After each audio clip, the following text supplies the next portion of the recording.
இதற்குரிய ஆசிரியர் தோழர்களுக்கு வணக்கம். இந்த வீடியோல சைக்காலஜில பேப்பர் 1, 2 2த்துக்குமே பொருந்துற மாரி ரொம்பவும் முக்கியமான ஒரு 20 கொஸ்டின்ஸ நாம டிஸ்கஸ் பண்ணலாம். இப்போ ஃபர்ஸ்ட் ஸ்டார்ட் பண்ணிடுவோம். பாருங்க. குழந்தை மேம்பாட்டின் தலைகீழ் கொள்கை, அதாவது செஃபலோகார்டியல் பிரின்சிபல் எதனை விளக்குகிறது? செஃபலோனாலே தலை தாங்க. இப்போ பதில்ல தலையை வச்சு மையமா என்ன பதில் வருதுன்னு பார்ப்போம். பதில் பாருங்க. சி பாருங்க.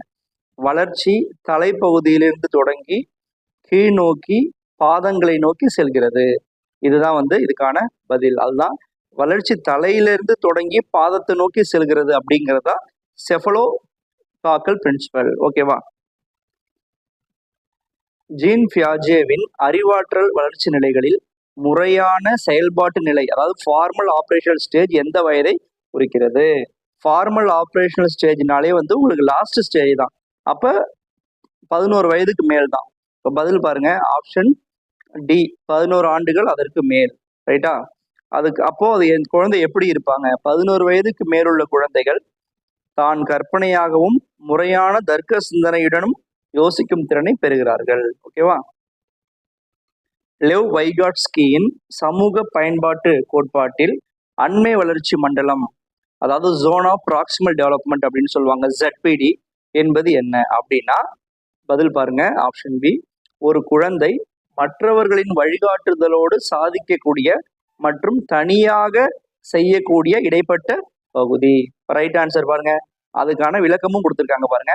ZPD என்பது ஒருவரால் தனியாக செய்ய முடிவதற்கும் பெரியவர்கள் அல்லது திறமையானவர்களின் உதவியோடு செய்ய முடிவதற்கும் இடைப்பட்ட திறனை குறிக்கிறது.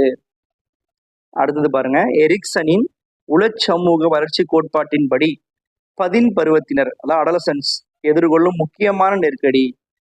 ஆப்ஷன் பி பாருங்க. சுய அடையாளம் எதிர்பார்த்திர குழப்பம், அதாவது ஐடென்டிட்டி வெர்சஸ் ரோல் கன்ஃபியூஷன். அதுக்கான எக்ஸ்பிளனேஷன் பாருங்க. பதின் பருவத்தினர் 12லேருந்து 18 வரைக்கும் டீனேஜ், நான் யார், சமுதாயத்தில் என் பங்கு என்ன அப்படின்ற சுய அடையாளத்தை தேடுறதுல தாங்க நெருக்கடியை சந்திக்கிறாங்க. அடுத்தது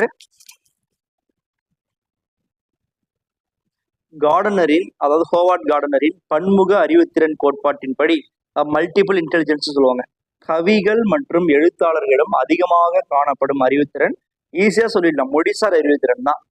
பாருங்க. வார்த்தைகளை திறம்பட பயன்படுத்துதல், கவிதை எழுதுதல் போன்ற திறன்கள் மொழிசார் அறிவுத்திறன் கீழ் வருகின்றன. முடிஞ்சு போச்சா? அடுத்தது கோல்பெர்க்கின் ஒழுக்க வளர்ச்சி கோட்பாட்டில் சமூக ஒழுங்கு மற்றும் சட்டத்தை பேணுதல் என்பது எந்த நிலையை குறிக்கிறது? சமூக ஒழுங்கு மற்றும் சட்டத்தை பேணுதல் மரபு நிலை. பாருங்க. கன்வென்ஷனல், அதாவது ஒரு விஷயத்த ஃபாலோ பண்ணணும்னு சொல்றது பழமைவாதம், அதுதான் கன்வென்ஷனல்.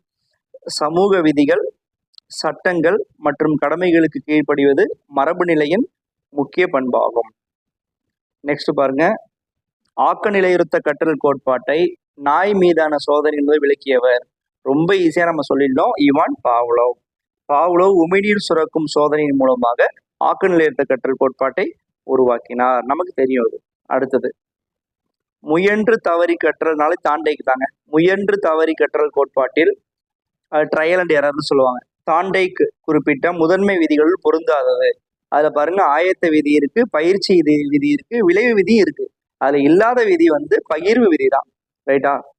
அடுத்தது பாருங்க. அதாவது பகிர்வு விதி கூட தாண்டைக்குல முதன்மை விதியில வரல, பட் 2ஆம் நிலை துணை விதிகள்ல அது வருது. படைப்பாற்றல் என்பது முக்கியமாக எதனுடன் தொடர்புடையது? கிரியேட்டிவிட்டி அப்படின்னாலே அது டைவர்ஜென்ட் திங்கிங் தாங்க. அதாவது 2 சொல்லுவாங்க, நேரோ திங்கிங், அதாவது divergent thinking and convergent thinking. Convergent திங்கிங்னா குறுகிய மனப்பான்மை, டைவர்ஜென்ட் திங்கிங்னா விரிசிந்தனைன்னு சொல்லுவாங்க. ஓகேவா?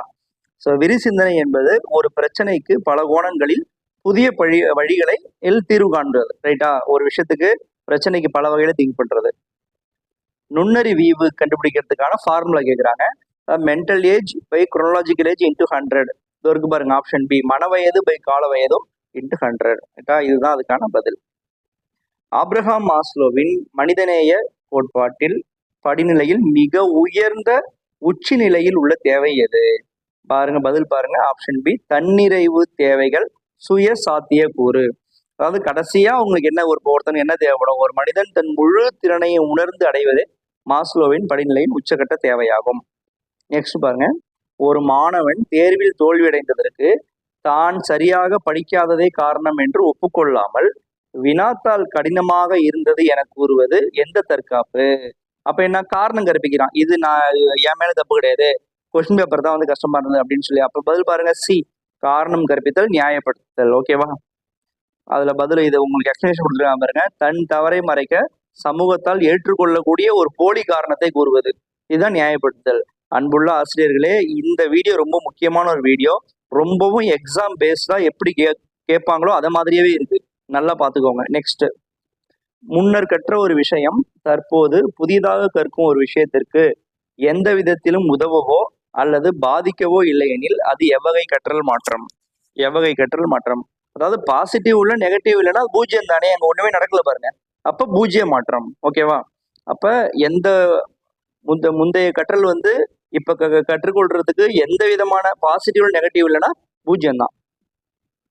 ஆளுமையை கணக்கிட பயன்படும் மை தடவு சோதனை, அதாவது ரோச்சா இங்க்ளாட் டெஸ்ட் சொல்லுவாங்க. அது சோதனை எதை சார்ந்தது? அது ஒரு புறத்தேற்று சோதனை. ஏன்னா வெளியில இருந்து காமிச்சு அவன் மனசு உள்ளதை வெளியில் கொண்டு வராங்க, ரைட்டா? அது வந்து ஒரு புறத்தேற்று சோதனை. குழந்தைகளிடம் காணப்படும் டிஸ்லெக்சியா என்ற குறைபாடு எதனுடன் தொடர்புடையது? டிஸ்லெக்சியா, நீங்க லெக்சிகன்னு வச்சுக்கோங்க. லெக்சிகன்னா என்னது?